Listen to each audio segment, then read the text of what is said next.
Hello everyone, welcome back to my channel Divinity Tarot 6 by Truth. Always exposes darkness. तो कैसे हैं सब लोग? I hope everyone is fine and you are taking good care of your health because health is the most important aspect, correct? So आज का topic कुछ इस तरह से है कि आपकी ज़िंदगी में obviously आपके पार्टनर जो है वो आपके लिए क्या सोच रहे हैं एंड डेफिनेटली उनका फीलिंग्स क्या है आपके लिए. The current feelings update definitely we are gonna watch and we are gonna observe. So ये जानना आपके लिए बेहद ज़रूरत है because you need to know this about their intentions, about the correct intentions. Otherwise आप भी कैसे प्लान करेंगे? Viewers spirit guides please guide करें कि मेरे जो व्यूअर्स हैं उनकी ज़िंदगी में ऑब्वियसली उनके पार्टनर जो हैं उनके लिए क्या ही महसूस करते हैं, प्लीज़ गाइड करें. सो आप अपने पर्सन के नाम लेते रहिए और उनके बारे में सोचिए. पर्टिकुलरली जिनके बारे में ही आपको जानना है उसी के बारे में ही आपको सोचना है. Alright, so we do have the queen of scrolls.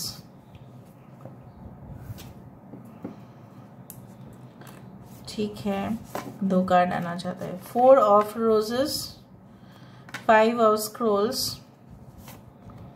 4 of keys. यहाँ पे है द हर्मिट, यहाँ पे है hierophant. Bottom of the deck हमारे पास है 7 of keys and at some. 3 card हम ले सकते हैं. Caught in the ruins, the tower card. I hope आपको सारे कार्ड्स दिखाई दे रहे हो. ठीक है,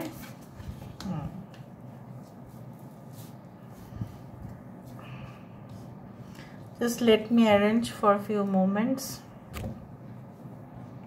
I'm sorry. Okay, यहाँ पे है Aquarius, Gemini and Libra, Kumbh, Mithun, Tula राशि. यहाँ पे है कैंसर, पाइसेस, स्कॉर्पियो है. Again we do have air signs. Taurus, Virgo, Capricorn है. एरीज एंड स्कॉर्पियो है. टॉरस एनर्जी है. वृषभ राशि है यहाँ पे, वृषभ राशि. रोहिणी नक्षत्र, मृगशिरा नक्षत्र यहाँ पे है. वी डू हैव मगा नक्षत्र एज वेल. ओके, एंड सारे सन साइंस, मून साइंस है. 4 4 5 5 ओके, 22. सारे इस तरह के नंबर सब देखेंगे. 11 22, 11 44, 11 55. ठीक है, 16 7, 25. उस तरह से may be 77, may be 777, may be 16 16. Okay, ये इंसान फिलहाल क्या सोच रहे हैं? अगर आप इस रीडिंग को देख रहे हैं और डेफिनेटली मुझे यहाँ पे दिख रहा है बहुत सारे लोगों के लिए आपके पर्सन की एक सेल्फ सेंटर्ड एटीट्यूड मुझे ज़्यादा ही यहाँ पे नज़र में आ रहा है. ये अपने लिए बहुत ज़्यादा ही सोच रहे हैं. उनको आपका याद आ रहा है, no doubt. There is nothing like that कि वो आपके बारे में बिल्कुल सोच नहीं रहे हैं. हाँ, वो आपके बारे में सोच रहे हैं, but I do think so that they are like, you know what, वो लोगों से ये कहते हैं आपके बारे में कि आप उनके लिए फिदा है. देखिए, आप उनके लिए कुछ भी कर सकते हैं. आप उनको बेहद चाहते हो. आपके जैसा शायद कोई नहीं चाहते. लेकिन ये इंसान की फितरत कुछ इस तरह से है. इंसान ना मैनिपुलेटिव बिहेवियर करने से रोक नहीं रहे अपने आप को. बट ये इंसान जानते हैं कि कहीं ना कहीं पे उन्होंने आपको अपनी ज़िंदगी से अगर उन्होंने बोल दिया था कि yes know my priorities have changed, I do not want any relationship, I want an open relationship, तो वहाँ पे उन्होंने सबसे बड़ा गलती जो है उन्होंने किया. भुगतान किसको करना पड़ेगा? उन्हीं को करना पड़ेगा. रास्ता साफ कैसे होगा? रास्ते में जो अड़चने हैं वो कहीं ना कहीं पे उन्हीं के वजह से हुआ. ठीक है, ब्लॉकेज उन्होंने क्रिएट किया. अभी ये चाहते हैं कि आप वो ब्लॉकेज को हटा दो ताकि ये जो रास्ता है वो साफ हो जाए. ये तो बहुत बढ़िया बात है. खुद गलती करो और फिर आप बोलो कि आप करो, आप ये करो, आप मुझे ये संभाल लो, ठीक है, और मेरा जैसा कोई दोषी नहीं है तो आप मेरे ऊपर ब्लेम नहीं दे सकते। ये इंसान हमेशा ही they are like that no, कि उनकी इसी तरह से जैसे हुआ है कि अपने बारे में पहले सोच लेंगे, उसके बाद दूसरे के बारे में सोचेंगे, और दूसरे के बारे में सोचना ही नहीं पड़ता है कभी उनको। पहले इतना मोहित हो जाते हैं वो अपने आप को लेकर ना, they are like that, they are not only selfish, they are self centred basically. कहीं ना कहीं पे आप उनकी जिंदगी में आके ना बहुत वैल्यूएबल लेसन्स दे चुके हो। हाँ, ये मानते हैं कि ये सब इतना सेल्फिश एटीट्यूड होना नहीं चाहिए, एरोगेंट होना नहीं चाहिए, इतना बुरिश एटीट्यूड होना नहीं चाहिए, बट ये क्या करें, ठीक है, ये अपने आप को ना कंट्रोल करने की कोशिश करते करते फिर ये आउट ऑफ कंट्रोल हो जाते हैं। और मुझे यहाँ पे ये भी दिख रहा है, अगर उनके साथ कोई और रिश्ता इस वक्त है, अगर ये थर्ड पार्टी रिलेशनशिप में है, किसी के साथ उनका शादी या विवाह हो चुका है, तो भी उनको लग रहा है वो एक घर नहीं, वो एक, it's like you know what, it's like a jail.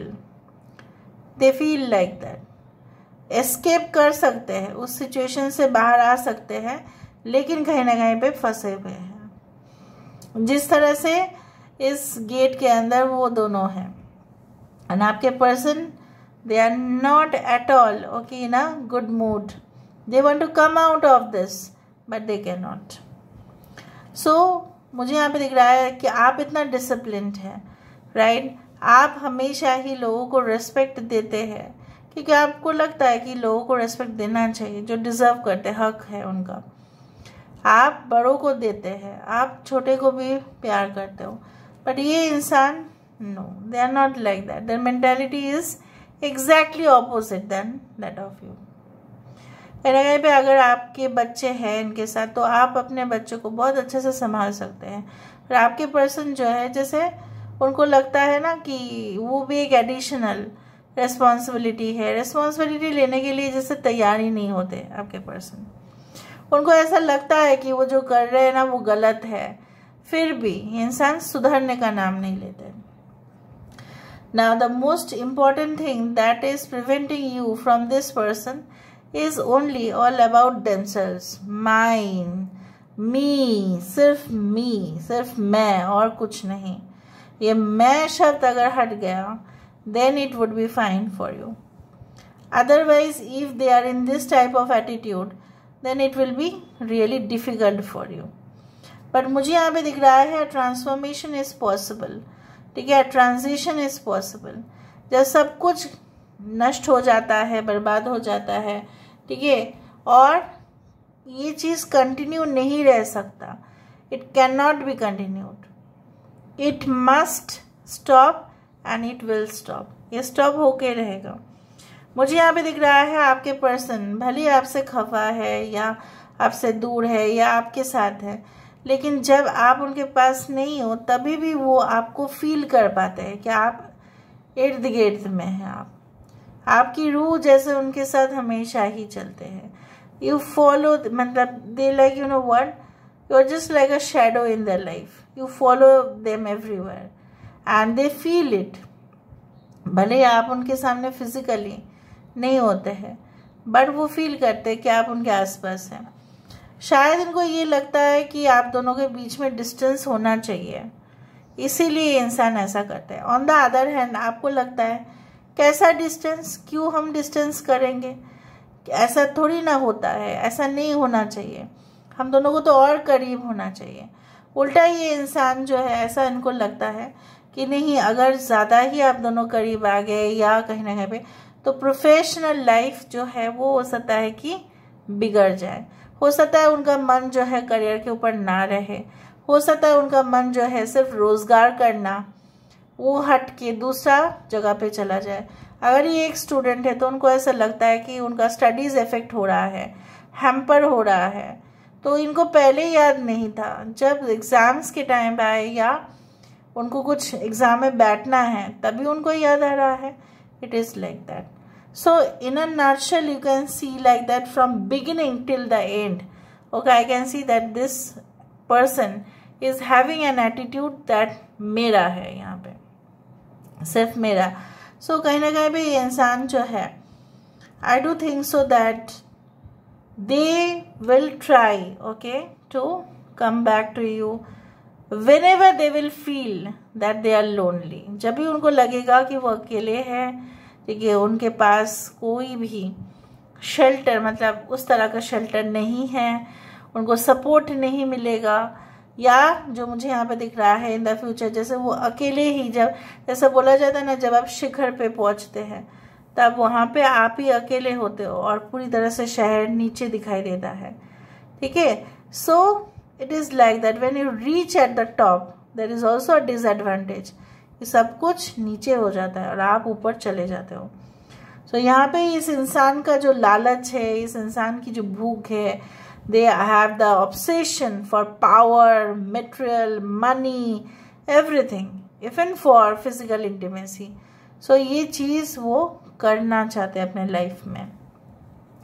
Now if in this case मुझे इस तरह से लग रहा है, अगर आप उनके नज़दीक गए या आप उनसे बोले कि what is all about our future, तो what is all about our family, तो कहीं ना कहीं पे वो इरिटेट हो सकते हैं, मुझे यहाँ पे दिख रहा है. और शायद ये इंसान इरिटेट होंगे कि आप अगर बोलेंगे तो वो शायद अवॉइड भी कर देंगे, बाकी का काम उनका चालू रहेगा. बट जब भी आप बोलेंगे सेटलमेंट की बातें, तो हो सकता है कि वो उसको पोस्टपोन करने की कोशिश करें, ठीक है. तो मुझे यहाँ पे देखना है कि वो आगे भी क्या करना चाहते हैं. What do they want to do it in the future, वो आगे क्या सोच रहे हैं, ये तो अभी उनका सिचुएशन है. Kind feelings will change over time. So what is the future, possibility of action, what will they do in the future. Schizophrenia, the politics, यहाँ पे है रिबेल, यहाँ पे है मोमेंट टू मोमेंट, यहाँ पे है beyond illusion, bottom of the deck is flowering. ये इंसान, जैसे मैंने आपको बताया ना, they have like you know what, they are adjusted in that way. उन्होंने ना, उनका जो संस्कार है, उनके जो उन्होंने देखा है बचपन से, उनकी ऑफिस का जो एक माहौल है या जहाँ पे भी वो काम कर रहे हैं, वहाँ पे सीधे लोग नहीं हैं, इसलिए ना उनका जो दिमाग है पूरी तरह से टेढ़ा हो गया है एकदम, ठीक है, जलेबी की तरह गोल गोल घुमा के बात करना, बातों का हिंट्स देना, फिर पूरी तरह से डिस्क्लोज ना करना. आगे जाके what I can see is that the final judgement you will get, ठीक है. चाहे इस पर्सन के साथ, मैं साफ साफ बताना ज़्यादा यकीन रखती हूँ, चाहे इस पर्सन के साथ आपका कनेक्शन हो या दूसरे पर्सन के साथ, बट ये इंसान जो है, मुझे यहाँ पे दिख रहा है कि if you can tolerate this type of mentality, you can be with this person. अगर आप नहीं टॉलरेट कर सकते, then you can select your own path. क्योंकि मुझे यहाँ पे दिख रहा है कि इंसान थोड़े दिनों के लिए उनको फर्क पड़ता है, फिर वो वापस आ जाता है उसी मोड पर, ठीक है. आप कुछ दिन तक सहन कर सकते हैं एक इंसान को कि ठीक है, इसको एक अपॉर्चुनिटी हम दे देते हैं कि okay please, they need to get opportunity, right. सब लोगों को मौका देना चाहिए, विक्टिम को मौका दिया जाता है, इवन क्रिमिनल को भी मौका दिया जाता है, राइट, कोर्ट में अपना बोलने में. सो ऑब्वियसली आप मौका देंगे, बट फिर से फ्लक्चुएशन स्टार्ट हो सकता है. Now what ever be the case, ठीक है, ये इंसान जो है इसी तरह का फितरत इनका है. The nature can not be change like that. The future course of action में मुझे यहाँ पे बहुत हार्ड कोर रियलिटी ये दिखाई दे रहा है कि अगर आप ऑलरेडी काम कर रहे हो, अगर आप ऑलरेडी इनकम कर रहे हो, अगर आप ऑलरेडी सेटल्ड हो अपने लाइफ में, अगर इस इंसान को दिखे कि आपका रिस्पॉन्सिबिलिटी उनको लेना नहीं पड़ेगा उतना लेवल तक, ठीक है, so maybe they will try to fix the connection. अगर उनको ऐसा लगा कि नहीं, उनको ज़्यादा झुकाव करना पड़ेगा रिलेशनशिप में, या उनको आपके लिए ज़्यादा रिस्पॉन्सिबिलिटी लेना पड़ेगा, maybe they will ask for a live in relationship, और like you know what, it's like casual relationship और ओपन रिलेशनशिप। बट ये परमानेंट रिलेशनशिप तभी करने में यकीन रखेंगे जब फाइनेंशियल कंस्ट्रेंट या फाइनेंशियल जो प्रेशर से उनकी ज़िंदगी से भी ख़त्म होगा और आप भी मोरलेस दोनों ही मैं बोल सकती हूँ will be working with a good amount of money. उस तरह से मुझे दिख रहा है। Okay, because they are not in the, अगर आप करंट फीलिंग्स की बात करें ना, this is a general prediction right. बहुत सारे लोगों के लिए ऐसा होगा कि ये होगा और कुछ लोगों के लिए ऐसा होगा जो नहीं होगा। सो यहाँ पे जो है जनरल बात बोला जा रहा है। So maybe in the future whatever be the situation, चाहे जो भी सिनेरियो हो, ठीक है, आपको प्रॉपरली, ठीक है, ये इंसान आपको जज भी बहुत ज़्यादा करते हैं, वो इंसान आपको कंपेयर भी करते हैं, आप ये नहीं, आपने ये नहीं किया, वो नहीं किया, आप ऐसा हो वैसा हो, फिर भी आप उनको बहुत ज़्यादा ढेर सारा प्यार करते हो। And the thing is like that judgment is such a card. If this relationship is meant to happen, it will happen. Obviously it will happen. And if this relationship is not meant to happen, it is not going to happen. But मुझे यहाँ पे दिख रहा है कि इंसान हो सकता है अपना मेंटालिटी इन फ्यूचर भी चेंज करे, because with the flowering card यहाँ पे है मोरालिटी। यही तो मैं बोल रही हूँ ना, मोरल वैल्यूज इनके कम हैं, as simple as that. So this is all about today's reading, guys. I hope you like it, and if you like, please do share and subscribe. Thank you so much for being with me. Please like and comment in the comment section. Thank you so much.